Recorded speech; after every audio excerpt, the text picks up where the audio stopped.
Podcasty sú veľmi obľúbená, ale špeciálna kategória. Častokrát sa nahrávajú v blbých podmienkách, nemáte akustiku, nemáte profesionálnu techniku a dokonca ani človeka, ktorý je technicky zdatný. Ale máte čo povedať. One time. Ja neviem, jak mám začať. A keď veríte, že vaše podcasty budú mať úspech, neváhajte a poďte do toho.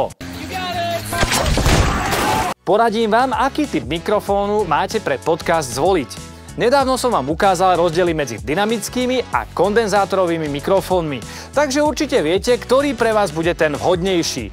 Tak čaute, vidíme sa v nasledujúcom dieli. Sledujte ma na sociálnych sieťach.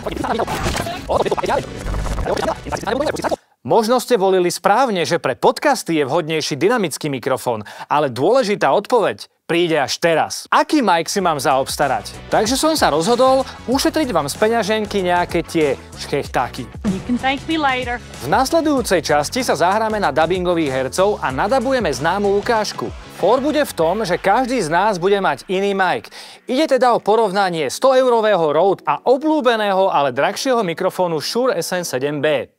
Vieš, akú prezývku by mohla mať ministerka kultúry na Slovensku? Myslíš tú nevzdelanú pstochu? Nebuď na ňu taký, veď o 25-ky čítala správy na Markíze. Ako by si ju nazval?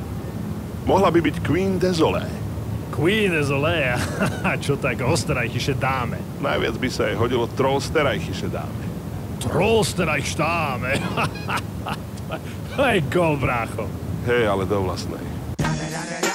Takže si urobte názor, či ten štvornásobný rozdiel v cene je taký, ako sa vám zdá rozdiel v kvalite zvuku. Ak máte nejaký tip na podcastový mic, napíšte do komentára, rád si ho vyskúšam a prípadne dám recenziu.